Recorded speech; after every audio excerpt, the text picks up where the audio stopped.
إن الحمد لله نحمده ونستعينه ونستغفره ونعوذ بالله من شرور أنفسنا ومن سيئات أعمالنا من يهده الله فلا مضل له ومن يضلل فلا هادي له وأشهد أن لا إله إلا الله وحده لا شريك له وأشهد أن محمدا عبده ورسوله يا أيها الذين آمنوا اتقوا الله حق تقاته ولا تموتن إلا وأنتم مسلمون يا أيها الناس اتقوا ربكم الذي خلقكم من نفس واحدة وخلق منها زوجها وبث منهما رجالا كثيرا ونساء واتقوا الله الذي تساءلون به والأرحام إن الله كان عليكم رقيبا يا أيها الذين آمنوا اتقوا الله وقولوا قولا سديدا يصلح لكم أعمالكم ويغفر لكم ذنوبكم ومن يطع الله ورسوله فقد فاز فوزا عظيما أما بعد فإن خير الحديث كتاب الله وخير الهدي هدي محمد صلى الله عليه وسلم وشر الأمور محدثاتها وكل محدثة بدعة وكل بدعة ضلالة وفي رواية وكل ضلالة في النار فأعوذ بالله السميع العليم من الشيطان الرجيم ما يلفظ من قول إلا لديه رقيب عتيد وقال عليه الصلاة والسلام هل يكب الناس في النار على وجوههم أو على مناخرهم إلا حصائد ألسنتهم صدق اللہ ورسولہ صلی اللہ علیہ وسلم۔ تمام قسم کی تعریفیں و بڑائی و بزرگی و عظمت اللہ سبحانہ و تعالیٰ کے لیے ہے جو مالک ارض و سما ہے، خالق کائنات ہے، مدبر حقیقی ہے، خالق حقیقی ہے، مالک حقیقی ہے۔ لاکھوں کروڑوں درود و سلام ہو محمد رسول اللہ صلی اللہ علیہ وسلم پر، جنہیں اللہ سبحانہ و تعالیٰ نے سارے کائنات کے لیے رحمت بنا کر مبعوث کیا۔ میں اللہ رب العزت کی بارگاہ میں دست بدعا ہوں کہ اللہ سبحانہ و تعالیٰ جس طرح ہمیں اس مبارک مجلس میں جمع کیا ہے اسی طرح ہمیں جنت الفردوس میں جمع کریں، آمین یا رب العالمین۔ بات کا آغاز کرتے ہیں آپ صلی اللہ علیہ وسلم کی ایک حدیث شریف سے۔ روایت ترمذی کی ہے، راوی ہیں معاذ بن جبل رضی اللہ عنہ۔ ارشاد فرماتے ہیں کہ میں ایک مرتبہ نبی صلی اللہ علیہ وسلم کے ساتھ سفر میں تھا۔ معاذ بن جبل اس وقت نوجوان تھے، بڑی مشکل سے ان کی عمر 18 سال کی تھی، 19 سال کی تھی۔ کہتے ہیں کہ سفر میں میں نبی صلی اللہ علیہ وسلم کے ساتھ رہا، اور بھی لوگ تھے، میں بھی تھا۔ دوران سفر ایک ایسا موقع آیا کہ میں نبی صلی اللہ علیہ وسلم کے بالکل قریب پہنچ گیا تھا، آپ صلی اللہ علیہ وسلم کے بغل میں تھا۔ تو معاذ بن جبل کہتے ہیں کہ اتنا سنہرا موقع ضائع نہ ہو، اتنا بہترین موقع گنوا نہ کیا جائے۔ کہتے ہیں کہ میں نے ایک ایسا سوال کیا جو میرے لیے بہت ہی اہم تھا۔ پتہ ہے کیا سوال تھا؟ کہتے ہیں کہ یا رسول اللہ اخبرنی بعمل اذا عملته يدخلني الجنہ ويباعدني عن النار۔ کہتے ہیں کہ اللہ کے رسول صلی اللہ علیہ وسلم مجھے ایک ایسا عمل سکھائیے جسے کرنے کے ساتھ ساتھ میں جنت میں چلے جاؤں اور میں جہنم سے دور کر دیا جاؤں۔ دولت نہیں مانگی، دنیا نہیں مانگا، دنیاوی سٹریٹجیز اور بزنس کے لے کر دوسری گفتگو نہیں کی۔ یہ ایسی شخصیت ہے جس کے پاس آپ آخرت سنوار سکتے ہیں، دنیا سنوارنے کے لیے تو بہت ہے۔ تو آپ صلی اللہ علیہ وسلم سے بہترین سوال کیا۔ تو نبی صلی اللہ علیہ وسلم نے جیسے ہی سوال سنا تو آپ صلی اللہ علیہ وسلم نے کہا لَقَدْ سَأَلْتَ عَنْ عَظِيمٍ، اے بچے تم نے تو بہت بڑا سوال کر لیا، تم نے تو بہت بڑا سوال کر لیا۔ کون سا ایسا عمل ہے کرنے کے ساتھ آپ جنت میں چلے جائیں؟ بہت بڑا سوال تم نے کر لیا۔ اور کہا کہ یہ جان رکھو یہ ان لوگوں کے لیے آسان ہوتا ہے جنہیں اللہ سبحانہ و تعالیٰ آسان کرنا چاہتا ہے۔ اس کے بعد نبی صلی اللہ علیہ وسلم نے کہا کہ جب تم نے پوچھ لیا ہے تو چند باتیں میں بتا دیتا ہوں۔ کہا کہ تعبد اللہ ولا تشرک بہ شیئا، کہا کہ ایک اللہ ہی کی عبادت کرے، کسی اور کی عبادت نہ کریں۔ تقیم الصلاح، نماز قائم کرے، تعطی الزکاہ، زکوٰۃ ادا کرے، تحج البیت، حج ادا کرے، وہ تصوم رمضان، رمضان کے روزے رکھے۔ تو نبی صلی اللہ علیہ وسلم نے اسلام کے 5 ارکان کا ذکر کیا۔ معاذ بن جبل نے ایک عمل کے بارے میں پوچھا تو نبی صلی اللہ علیہ وسلم نے کہا کہ تم نے بڑی بات پوچھ لی، تو جواب میں اسلام کے 5 ارکان بتا دیے، بات یہی نہیں رکی۔ پھر نبی صلی اللہ علیہ وسلم نے معاذ بن جبل سے پوچھا الا ادلک علی ابواب الخیر، اے معاذ بن جبل کیا میں تجھے خیر کے دروازوں کے بارے میں علم نہ دوں؟ دیکھیے سوال ہوا تھا ایک عمل کے بارے میں، نبی صلی اللہ علیہ وسلم نے 5 عمل کا ذکر کیا اور پوچھ رہے ہیں کہ اور بتاؤں، سننے کے لیے تیار ہو؟ تو معاذ بن جبل نے کہا بلا یا رسول اللہ، کیوں نہیں اللہ کے رسول، آپ بتائیں ہم سنیں گے۔ تو نبی صلی اللہ علیہ وسلم نے کہا الصوم جنہ، الصدقۃ تطفئ الخطیئہ کما یطفئ الماء النار، وصلاۃ الرجل فی جوف اللیل۔ نبی صلی اللہ علیہ وسلم نے 3 عملوں کا ذکر کیا، کہا کہ یہ 3 عمل خیر کے دروازے ہیں، کہا کہ روزہ ڈھال ہے، روزہ شیلڈ ہے، جیسے ایک لڑنے والا کسی دوسرے کے حملوں سے بچنے کے لیے ڈھال شیلڈ استعمال کرتا ہے تاکہ دوسرے کے حملے، دوسری کے مار اس پر نہ پڑے، ڈھال سے روکتا ہے۔ تو نبی صلی اللہ علیہ وسلم کہتے ہیں اور روزہ ڈھال ہے، یعنی بہت ساری برائیوں کو آپ اس روزے کے ذریعے سے روک سکتے ہو، الصوم جنہ۔ پھر کہا صدقہ گناہوں کو بجھا دیتا ہے جیسے پانی آگ کو بجھا دیتا ہے۔ پھر کہا صلاۃ الرجل فی جوف اللیل، ایک آدمی کا رات کے آخری پہر میں نماز پڑھنا، رات کے آخری پہر میں نماز پڑھنا، اشارہ تہجد کی طرف ہے، تہجد کی نماز کی طرف آپ صلی اللہ علیہ وسلم نے اشارہ کیا۔ پہلے اسلام کے 5 ارکان گنوائے، پھر 3 نفل عبادتوں کی طرف اشارہ کیا، نفل روزہ، صدقہ اور اس کے بعد تہجد کی نماز، اور پھر قرآن کی آیت کی تلاوت کی تتجافى جنوبهم عن المضاجع يدعون ربهم خوفا وطمعا۔ کہا کہ مومن وہ ہوتے ہیں جن کے پہلو، جن کے پیٹ بستروں سے اکھڑ جاتے ہیں رات کے پہروں میں، جن کے پیٹ بستروں سے اکھڑ جاتے ہیں رات کے آخری پہر میں، اور کھڑے ہو جاتے ہیں اللہ سے اچھی امید لگاتے ہوئے اور اللہ کے عذاب سے ڈرتے ہوئے، اور اللہ کی بارگاہ میں ناک رگڑ کے اپنی عاقبت سدھارنے کی سوچتے ہیں۔ قرآن کی آیت کی تلاوت کی تو 3 نفل عبادتوں کی طرف اشارہ کیا۔ پھر نبی صلی اللہ علیہ وسلم نے کہا کیا میں تجھے الا ادلک علی رأس الامر وعمودہ وذروۃ سنامہ، کہا کہ اے معاذ کیا میں تجھے مزید 3 چیزوں کے بارے میں نہیں بتاؤں؟ 1 تمام معاملات کا جڑ، 2 اس کا ستون، 3 اس کی چوٹی کی بات۔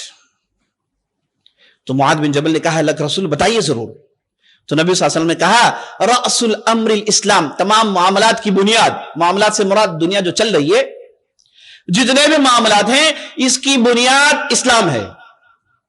یہ ایسا معنی خیز لفظ ہے، اس کی تفسیر میں اگر آپ گفتگو کرنا شروع کریں تو چلتی رہے گی بات، وقت ہمارا ساتھ نہیں دے رہا ہے۔ تو یہاں پر نبی صلی اللہ علیہ وسلم نے کہا کہ رأس الامر، تمام معاملات کی جڑ اسلام ہے، وعمودہ اور اس کا ستون الصلاۃ، نماز ہے۔ معاملات اگر جڑ ہے تو ستون نماز ہے، وذروۃ سنامہ اور یہ معاملات کی چوٹی، اور لفظ استعمال ہوا ہے ذروۃ سنامہ، جیسے اون کے پیچھے کوہان ہوتا ہے نا، اون کا کوہان، ہم جسے کہتے ہیں انگلش میں۔ تو نبی صلی اللہ علیہ وسلم کہتے ہیں کہ تمام معاملات کا کنہاں، یہ ہمپ جو ہے الجہاد، اللہ کے راہ میں لڑنا، اللہ کے راہ میں سربکف ہونا، نبرد آزما ہونا۔ اس کے بعد نبی صلی اللہ علیہ وسلم تھوڑی دیر کے لیے رکے۔ اب دیکھیے پہلے اسلام کے ارکان گنوائے، پھر خیر کے دروازوں کا ذکر کیا، پھر کہا اسلام کی 3 بنیادیں ہیں، اس کا ذکر ہوا۔ کتنے عمل ہو گئے؟ 5 + 3 + 3 ہو گئے پورے 11 عمل، اور پورے کے پورے بڑے بڑے عمل ہیں۔ اب آخر میں نبی صلی اللہ علیہ وسلم کہتے ہیں الا ادلک علی ملاک ذلک کلہ، اے معاذ بن جبل کیا میں تمہیں جتنی بھی باتیں بتائی اس کی کنجی نہیں بتا دوں, اس کی چابی نہیں بتا دوں, سارے معاملات تمہارے درست ہو جائیں گے اگر تم اسے سمجھ لو. تو الا ادلک علی ملاک ذلک کلہ, یہ ساری عبادتیں, یہ ساری اچھی باتیں, اس کی بنیاد جہاں پر ٹکتی ہے, جس کے درست ہونے سے ساری درست ہوتی ہے, کیا اس کا میں علم تمہیں نہ دے دوں؟ معاذ بن جبل نے کہا بلا یا رسول اللہ. کہا اللہ کے رسول ضرور سنائیے. پھر آپ صلی اللہ علیہ وسلم نے اپنے ہاتھ سے اپنی زبان پکڑی, کہا کف علیک ھذا, کہا کہ اسے قابو میں رکھو, کہا اسے قابو میں رکھو, اسے کنٹرول کرو. معاذ بن جبل کے اوسان خطا ہو گئے. معاذ بن جبل نے کہا اِنَّا لَمُؤَاخَذُونَ بِمَا نَتَكَلَّمُ بِهِ, اے اللہ کے رسول ہم جو بولتے ہیں اس پر بھی پکڑ ہے, ہم جو بولتے ہیں, جو الفاظ زبان سے نکلتے ہیں, کیا نہیں, غلطی کی نہیں, ارتکاب نہیں کیا. ہم جو بولتے ہیں صرف بولتے ہیں, الفاظ زبان سے ادا ہو رہے ہیں, باتیں زبان سے نکل رہی ہیں, کیا اس پر بھی پکڑ ہے؟ تو معاذ بن جبل کو نبی صلی اللہ علیہ وسلم نے کہا ثقلت کا امک یا معاذ, اے معاذ تیری ماں تجھے نہ پائے. کیا مطلب تیری ماں تجھے نہ پائے, مطلب کیا؟ اس کا مطلب ہے کہ تم مر جاؤ. یہاں پر نبی صلی اللہ علیہ وسلم معاذ بن جبل کو مرنے کی بددعا نہیں دے رہے ہیں. یہ عربوں کا جملہ ہے, یہ اس وقت ادا کرتے ہیں جب آدمی تعجب میں پڑ جاتا ہے کہ تو کیا تمہیں اتنا بھی نہیں معلوم. اس وقت کہتے ہیں ثقلت کا امک یا معاذ, ثقلت کا امک, تیری ماں تجھے نہ پائے. یہ فریز ہے لیکن اس کے معنی مراد نہیں ہے. تو نبی صلی اللہ علیہ وسلم نے کہا تاکہ معاذ بن جبل کے اندر یہ بات جاگ جائے, ان کی ضمیر جاگ جائے کہ بھائی میں نے جو سوال کیا تو بچکانا ہے. تو کہا ثقلت کا امک یا معاذ, اور معاذ بن جبل فوراً تھرا کر رہ گئے. اب ان کا دل و دماغ تیار ہو گیا اب جو بات آنے والی ہے اسے سننے کے لیے. عام طور پر نبی صلی اللہ علیہ وسلم اپنے الفاظ کھٹن سخت نہیں استعمال کرتے, لیکن کبھی کبھار آپ صلی اللہ علیہ وسلم نے ایسے بھی جملے بولے ہیں تاکہ سننے والا پورا اٹینشن دے. اور آپ صلی اللہ علیہ وسلم کی زبان سے کبھی گالی نکلی نہیں, کبھی آپ صلی اللہ علیہ وسلم کی زبان گندی نہیں ہوئی, کبھی آپ صلی اللہ علیہ وسلم کی زبان میں فحش, اور کبھی آپ صلی اللہ علیہ وسلم کی زبان میں عیاری نہیں تھی. اور اہل علم محدثین کہتے ہیں کہ سب سے چوٹی کا لفظ جس میں سختی بہت زیادہ جسے نبی صلی اللہ علیہ وسلم نے استعمال کیا, پتہ ہے کیا جملہ ہے؟ وہ علی بن ابی طالب کو ایک مرتبہ کہا تھا ترب رأسک, تیرے سر میں مٹی پڑے, تیرے سر میں مٹی پڑے. محدثین کہتے ہیں کہ سب سے کھٹن لفظ ہے, اس سے زیادہ کبھی لفظ آپ صلی اللہ علیہ وسلم نے استعمال نہیں کیا. ہمارا معاملہ کیا ہے؟ اللہ المستعان. ہمارا معاملہ اللہ المستعان, پتہ نہیں ہماری حالت کیا ہونے والی ہے.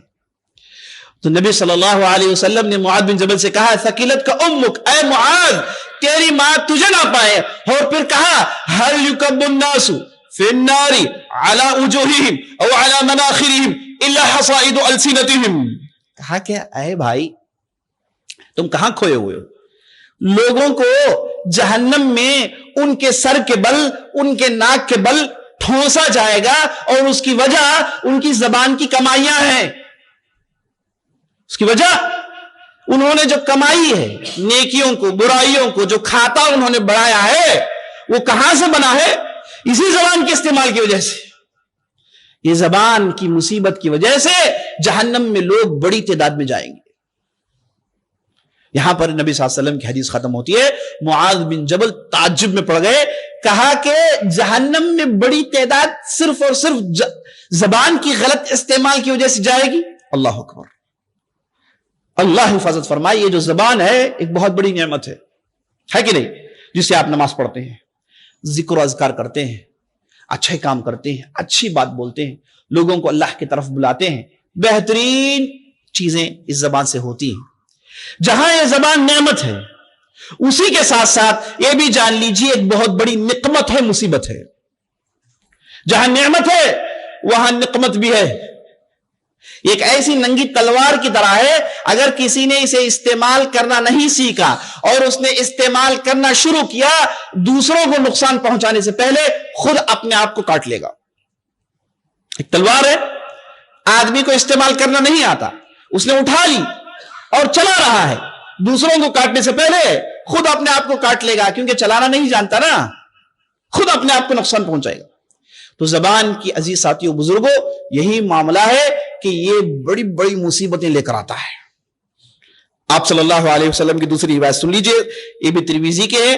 آپ صلی اللہ علیہ وسلم ارشاد فرماتے ہیں ان العبد لا يتكلم بالكلمه من رضوان الله لا يلقي لها بالا۔ کبھی کبھار ہوتا یہ ہے کہ ایک بندہ زبان سے ایک اچھے الفاظ بولتا ہے جس سے اللہ خوش ہو جاتا ہے اور اسے پتہ ہی نہیں چلتا، اللہ سبحانہ وتعالی اس کے درجات کو بلند کر دیتا ہے۔ اس کے برعکس کبھی کبھار بندہ زبان سے ایسے الفاظ بول جاتا ہے جس کے طرف اس کا دھیان تھا ہی نہیں، لیکن یہ وہ الفاظ تھے جس میں اللہ کی نافرمانی اور اللہ کی غیظ و غضب ہوتی ہے، اور آدمی اس کے پاداش میں، اس کے بنیاد میں جہنم کے گڈھے میں پھینک دیا جاتا ہے۔ ایک لفظ آدمی نے کہا، اپنی پوری عاقبت برباد کر لی۔ آدمی نے ڈھیر سارے نیکیاں کی، کسی کو اس نے احسان کے طور پر کہا کہ بھائی میں کتنی عبادتیں کیا ہوں، چلے گی عبادت، یہ ایک جملہ تھا۔ صاحب نے ساری زندگی اللہ کے لیے کی، لیکن ایک لفظ ادا کیا لوگوں پر احسان جتانے کے لیے، معاملہ ختم ہو گیا اس کا۔ تو کبھی کبھار ایک لفظ آدمی کو برباد کر دیتا ہے۔ تو اس لیے حکمت والوں نے، حکیموں نے کہا کہ عقل مند آدمی وہ ہے جو اپنے الفاظ تولتا ہے پھر بولتا ہے۔ عقل مند آدمی وہ ہے جس کے دماغ کے تلے اس کی زبان دفن ہے۔ عقل مند آدمی وہ ہے جس کے دماغ کے تلے، یعنی اس کے دماغ کے نیچے اس کی زبان دفن ہے، پہلے سوچتا ہے اور پھر بولتا ہے۔ بہت بڑی مصیبت ہے زبان، بہت بڑی مصیبت ہے۔ آج ہمارے معاشرے میں گالی گلوچ دینا تو بہت ہی آسان ہے، بلکہ یہ ہو گیا ہے کہ بڑا سا بڑا آدمی جب تک وہ گالی نہیں دیتا اس کا روب جمتا نہیں، نعوذ باللہ۔ اور یہ ویسٹرن دنیا سے جو یہ بدبو پھیل رہی ہے کہ ان کے پاس تو گالی سے بات شروع ہوتی ہے، گالیوں سے بات چلتی ہے اور گالیوں میں بات ختم ہوتی ہے۔ ان کی بڑی بڑی مجلسیں گالیوں کے بغیر ہوتی نہیں ہے۔ پتہ ہے اسلام میں زبان کو صاف رکھنے کے لیے کیوں کہا گیا؟ آدمی جب زبان صاف رکھتا ہے اس کے اعمال صاف ہوتے ہیں۔ اس لیے دیکھیے آپ سے کہا جاتا ہے کہ بھائی نماز کے بعد آپ 33 مرتبہ سبحان اللہ، 33 مرتبہ اللہ اکبر، 33 مرتبہ الحمدللہ کہو، 100 مرتبہ لا الہ الا اللہ وحدہ لا شریک لہ کہو۔ یہ جو گنتیاں ہیں کیا معنی ہے؟ اللہ اکبر اللہ بڑا ہے، ایک مرتبہ کہیے وہی معنی ہے، 33 مرتبہ کہیے وہی تو معنی ہے۔ 33 مرتبہ کہنے کی کیا ضرورت؟ صبح شام لا الہ الا اللہ وحدہ لا شریک لہ لہ الملک و لہ الحمد وهو علی کل شیء قدیر، صبح 100 مرتبہ، شام میں 100 مرتبہ۔ بھائی ایک مرتبہ کہیں گے تو وہی معنی ہے، 100 مرتبہ کہوں گا تو بھی وہی معنی ہے، تو پھر 100 مرتبہ کیوں کہوں میں؟ سوال پیدا ہوتا ہے۔ آپ غور کریں گے تو جواب ملے گا کہ جب آدمی جو چیز لے کر اپنی زبان کو بھیگا کرتے رہتا ہے، بھگاتا رہتا ہے، اس کا اثر اس کے دل میں پیدا ہوتا ہے۔ جو اثر دل میں پیدا ہوتا ہے اس کے اعمال میں وہ اثر ظاہر ہوتا ہے۔ آدمی گالی دے گا ایک مرتبہ، 2 مرتبہ، تیسری مرتبہ اس کا اثر دل میں پیدا ہوگا، اور اس کے بعد جب دل میں اثر پیدا ہوگا تو کرے گا۔ نعوذ باللہ۔ یہ جو زبان ہے اس سے بڑے بڑے گناہ ہوتے ہیں، نعوذ باللہ، بڑے بڑے گناہوں کا ارتکاب اسی سے ہوتا ہے۔ نبی صلی اللہ علیہ وسلم نے ایک مرتبہ کہا من یضمن لی ما بین لحییہ وما بین فخذیہ اضمن لہ الجنہ۔ کہا کہ اے نوجوانو تم میں سے کون ہے جو 2 داڑھیوں کے بیچ میں جو ہے اس کی حفاظت کی گارنٹی مجھے دے، اور 2 رانوں کے درمیان جو عضو ہے اس کی حفاظت کی گارنٹی مجھے دے، میں اسے جنت کی گارنٹی دیتا ہوں۔ یہاں پر جو بات غور کرنے کی ہے وہ یہ ہے کہ نبی صلی اللہ علیہ وسلم نے رانوں کے درمیان کا ذکر 2 ہونٹوں کے بعد کیا ہے۔ کیوں کیا ہے؟ اہل نے کہا کہ کیوں یہاں پر ہونٹوں کا ذکر کیوں آیا؟ کیونکہ جو زبان سے نکلتا ہے اس کا اثر دور تک پہنچتا ہے۔ بات گندی ہوتی ہے ختم ہوتی ہے نعوذ باللہ زنا پر، بات گندی ہوتی ہے ختم ہوتی ہے بات نعوذ باللہ غیبت میں، چغل خوری، پتہ نہیں کیسی کیسی برائیاں یہ زبان کرتی ہے۔ آپ صلی اللہ علیہ وسلم ایک مرتبہ گزر رہے تھے 2 قبروں کے پاس، اور آپ صلی اللہ علیہ وسلم تھوڑی دیر کے لیے رک گئے اور صحابہ سے پوچھا یہ 2 قبر کس کی ہے؟ تو کہا کہ یہ 2 پہلے والوں کی ہے، اگلے والوں کی ہے۔ تو نبی صلی اللہ علیہ وسلم نے کہا کہ کیا تمہیں معلوم ہے کہ یہ 2 قبر والوں کو عذاب ہو رہا ہے، 2 قبر والوں کو عذاب ہو رہا ہے؟ صحابہ نے پوچھا یا رسول اللہ کیا وجہ ہے؟ تو نبی صلی اللہ علیہ وسلم نے کہا کہ یہ 2 قبروں میں سے یہ قبر وہ آدمی کی ہے جو قضائے حاجت کے لیے جاتا لیکن پردہ نہیں کرتا تھا اور پیشاب سے اپنے آپ کو دور نہیں کرتا تھا. 2 معنی ہیں اس کے. وہ پیشاب اس کے کپڑے میں پڑ جاتا لیکن یہ اسے احتراز نہیں کرتا، یا پھر قضائے حاجت کے لیے چلا جاتا، لوگوں کے نظروں سے اوجھل نہیں ہوتا، لوگوں کے سامنے برسر عام. اب تو نعوذ باللہ یہ کوئی گندا عمل ہے ہی نہیں. اسلام میں یہ ہے کہ آپ قضائے حاجت کریں تو لوگوں کے نظروں سے اوجھل ہو جائے، اتنا آپ پردے کا اہتمام کریں. اب کیا ہے بھائی، اور یہاں تک ہے اسلام میں کہ اگر کوئی آدمی قضائے حاجت کرتے ہوئے کوئی بات کرتا ہے یا پھر کوئی 2 افراد بات کرتے ہیں، ان پر اللہ کی لعنت ہے، نعوذ باللہ، ان پر اللہ کی لعنت ہے، یہ بتایا گیا ہے. آج کل کیا ہے، وہیں پر پورے کمیونیکیشنز ہوتے ہیں. بعض لوگوں نے تو آفس کھول لی اندر، ہے نا، وہیں کیا فون، وہیں پورا سسٹم کیا ہے، وہیں سے لوگوں سے بات چیت، وہیں کسٹمر سے بات چیت. آدمی اندر جائے، زبان بند رکھے، جلدی سے جلدی باہر آئے. اور نام بھی ان لوگوں نے بڑا اچھا رکھا ہے، ریسٹ روم. یہ ریسٹ روم نہیں ہے، یہ جلدی باہر آنے کا روم ہے. یہاں پہ پتہ ذہن نہیں، دیکھیے جو ذہن میں وہی تو باہر آئے گا نا. انہوں نے اسے ریسٹ روم کہا ہے، یہاں پر لوگ ریسٹ لیتے ہیں، نعوذ باللہ. اور اسلام میں حکم ہے کہ آپ جلد سے جلد باہر نکلیں، ہے نا. یہاں پر نعوذ باللہ شیاطین ہوتے ہیں، داخل ہوتے وقت دعا پڑھے، اللہم انا نعوذ بک من الخبث والخبائث. اے اللہ میں پناہ مانگتا ہوں مرد جن اور عورت جنوں سے، گندوں سے، کیونکہ یہ ان کی جگہ ہے. آدمی دعا پڑھ کر جائے، اگر دعا پڑھ کر نہیں جائے تو پتہ نہیں کیا پکڑ لے گا، پھر لوگ آئیں گے رقیہ پڑھنے کے لیے، ہے نا. تو یہ جگہ گندی ہے، یہاں سے باہر نکلنا ہے، لیکن لوگوں نے کہا ریسٹ روم، پتہ نہیں اور کیا کیا نام ڈال لیے ان لوگوں نے. تو یہاں پر نبی صلی اللہ علیہ وسلم نے کہا کہ صاحب کو اس وجہ سے قبر میں عذاب ہو رہا ہے. دیکھیں اس کے لیے قبر میں عذاب ہے، اللہ حفاظت فرمائے. اور کہا جو دوسرا ہے نا، وہ اما الاخر فکان یمشی بالنمیمہ، یہ جو دوسرا ہے یہ لوگوں کے درمیان چغل خوری کرتا ہوا پھرتا تھا. کیا مطلب چغل خوری کا؟ چغل خوری کا مطلب یہ کہ یہاں کی بات وہاں پہنچائے، فتنہ کرنے کی نیت سے، جھگڑا کرنے کی نیت سے. کیا آپ بات بولے، معلوم کیا انہوں نے تمہارے بارے میں، ہے نا، کیا بولے، یہ بولے، وہ جھگڑا شروع. کیسا جنو بولے جا، جھگڑے شروع. تو یہ جو اسی کو کہتے ہیں نمیمہ، چغل خوری کرنا. تو یہ جو صاحب تھے یہ چغل خوری کیا کرتے تھے، ان کے لیے قبر میں عذاب ہے. اور چغل خوری کہاں سے بنتی ہے؟ اسی زبان سے بنتی ہے. اللہ حفاظت فرمائے، اللہ حفاظت فرمائے. تو آپ صلی اللہ علیہ وسلم نے زبان کو لے کر بہت ساری باتیں بتائی. ایک حدیث میں ارشاد فرمایا، من کان یؤمن باللہ والیوم الآخر فلیقل خیرا او لیصمت. جو آدمی سچا مومن ہے، جس کا ایمان اللہ پر اور آخرت پر پختہ ہے، یہ آدمی زبان کھولے گا تو اچھا کہے گا، ورنہ زبان بند کر کے خاموش رہے گا، ورنہ زبان بند کر کے خاموش رہے گا. نبی صلی اللہ علیہ وسلم کی مجلس میں یہ ایک عورت کا ذکر ہوا اور لوگوں نے کہی کہ بھائی بہترین عورت تھی، عبادت گزار تھی. اللہ اکبر، قرآن کی تلاوت، کیا عبادت گزار عورت گزری ہے. تو نبی صلی اللہ علیہ وسلم نے کہا کہ نہیں، یہ عورت کی عبادتیں بیکار ہیں. کیوں؟ کیونکہ اس کی زبان سے اس کے پڑوس پریشان تھے، اس کی زبان سے اس کے پڑوس پریشان تھے. زبان بڑی چرب ہوتی تھی، زبان کھولی تو پتہ نہیں کیا نکل جائے گا، پورے اعمال ضائع ہو گئے. غیبت ایک ایسا عمل ہے جو زبان سے ہوتا ہے، اور ایک ایسا عمل ہے جو آپ کے اعمال کو آپ کے اکاؤنٹ سے دوسرے اکاؤنٹ میں ٹرانسفر مار دیتا ہے. ایزی نفٹ ہو گیا امیڈیٹلی، آپ کے پورے اعمال ٹرانسفر ہو گئے. غیبت ایک ایسا عمل ہے، نعوذ باللہ. یہ کہاں سے ہوتا ہے؟ اسی منحوس زبان سے ہوتا ہے. آپ صلی اللہ علیہ وسلم ایک مرتبہ معراج گئے تو جبرائیل امین نے آپ صلی اللہ علیہ وسلم کو بہت ساری چیزوں کا نظارہ کروایا.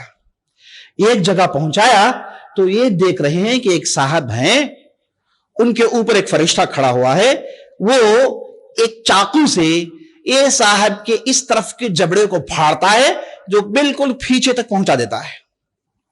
پھر یہاں اس طرف سے اس جبڑے کو پھاڑا جاتا ہے، بالکل اس چیرنے کو پیچھے تک پہنچا دیا جاتا ہے.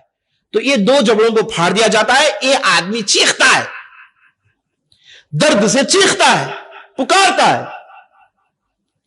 اور تھوڑی دیر کے بعد یہ دونوں جبڑے جمع ہو جاتے ہیں، پھر اسے کاٹا جاتا ہے، سلسلہ جاری ہے، نعوذ باللہ سلسلہ جاری ہے۔ تو نبی صلی اللہ علیہ وسلم نے کہا کہ یہ جبریل یہ کیا بلا ہے، یہ کیا بتا رہے ہو؟ جبریل امین نے کہا کہ یہ وہ آدمی ہے روز صبح اٹھتا ہے، ایک جھوٹ فیبریکیٹ کرتا ہے، ایک جھوٹ تیار کرتا ہے اور لوگوں میں اسے جو ہے ترویج کر دیتا ہے، لوگوں میں اسے پھیلا دیتا ہے۔ خود ایک نے جھوٹ تیار کیا اور لوگوں میں عام کر دیا، اس کے لیے نعوذ باللہ سزا ہے۔ دیکھیے کیسی مصیبت ہے، جہنم میں ہمیشہ اس کے جبڑے کو چیرا جائے گا، چیرتا جائے، مسلسل یہ سلسلہ جاری رہے گا۔ ایک صحابی کہتے ہیں کہ میں نے ابوبکر صدیق رضی اللہ عنہ کو دیکھا، عام طور پر وہ اپنی زبان پکڑ کے کھینچ رہے ہوتے ہیں۔ تو ایک مرتبہ لوگوں نے پوچھا کہ بھائی یہ کیا آپ کا عمل ہے؟ تو کہا ھذا اوردنی الموارد، اس زبان کی وجہ سے میں نے کیسی کیسی مصیبتیں جھیلی، کہنے والے ابوبکر صدیق رضی اللہ عنہ، اس زبان کی وجہ سے میں نے کیسی کیسی مصیبتیں جھیلی ہے مجھے معلوم ہے، اس لیے میں اسے کھینچتا ہوں تاکہ یہ قابو میں رہے، ہر جگہ جہاں چاہے جیسے چاہے نہ بولیں، سوچ کر استعمال کریں۔ ابن عباس رضی اللہ عنہ سے ارشاد مروی ہے، وہ ارشاد فرماتے ہیں کہ قل خیرا تغنم او اسکت تسلم والا تندم، کہتے ہیں کہ بھائی بولو تو اچھا بولو، فائدہ ہوگا، اگر فائدہ نہیں ہونا ہے اپنی زبان کو خاموش رکھو، بچ جاؤ گے مصیبتوں سے، اگر یہ دو نہیں کرو گے تو ہمیشہ پچھتاؤ گے۔ تو عبداللہ بن عباس سے پوچھا گیا کہ وہ کیسے؟ تو کہا کہ میں نے بارہا سنا ہے کہ قیامت کے دن جب بندوں کو لایا جائے گا، ان کے زبانوں میں ٹھپا مار کے اس کے جسم کے جتنے بھی اعضاء ہیں سب مل کے اس کے خلاف گواہی دیں گے، ہاتھ پیر ہے نا، چمڑی سب اس آدمی کے خلاف گواہی دے گی۔ اس وقت سب اعضاء مل کے زبان سے کہیں گے کہ تو ہی مصیبت کی بلا ہے، تو ہی فساد کی جڑ ہے، تیری وجہ سے ہم تمام کو مسئلے ہو رہے ہیں۔ اور بخاری کی روایت مجھے یاد آ رہی ہے جس میں نبی صلی اللہ علیہ وسلم نے ارشاد فرمایا، جب بندہ صبح اٹھتا ہے جسم کے سارے اعضاء مل کے زبان کو دیکھ کر کہتے ہیں اتق اللہ فینا، سارے جسم کے اعضاء مل کے زبان کو دیکھ کر کہتے ہیں کہ اے زبان ہمارے معاملات میں ڈر جاؤ، اگر تم درست ہو تو ہم سب درست ہیں، اگر تم ٹیڑھی میں پڑ جاؤ تو ہم سب ٹیڑھے ہو جائیں گے، تم اگر غلطی کرو تو ہم سب نقصان اٹھائیں گے۔ اللہ اکبر۔ اور عبداللہ بن مسعود رضی اللہ عنہ ارشاد فرماتے ہیں اگر دنیا میں کسی کو لمبا قید کرنا ہے، اگر دنیا میں کسی کو سب سے زیادہ قید میں ڈالنا ہے وہ ہے زبان، جس کسی نے اسے لمبا قید میں ڈال لیا تو اس کے لیے مسائل درست ہو گئے۔ تو عزیز ساتھیوں، بزرگوں، ماؤں بہنوں اور خواتین اسلام، یہ زبان مصیبت ہے، اس وجہ سے پوری مسائل آتے ہیں۔ جیسا کہ حکمت کے کتابوں میں لکھا گیا ہے کہ آدمی اگر خنجر لے کر کسی کو کھونپ دے وہ زخم بھی سوکھ جائے گا، خنجر لے کر کسی کو کھونپ دے، کسی کو کاٹ دے، جسم تو زخموں کو سکھاتا ہے، سوکھ جائے گا، لیکن زبان سے اگر کسی نے کسی کو ٹھیس پہنچایا ہے تو اسے سوکھنے کے لیے لمبی مدت لگتی ہے، سے درست ہونے کے لیے لمبی مدت لگتی ہے۔ اس لیے یہ زبانوں سے رشتے کٹتے ہیں۔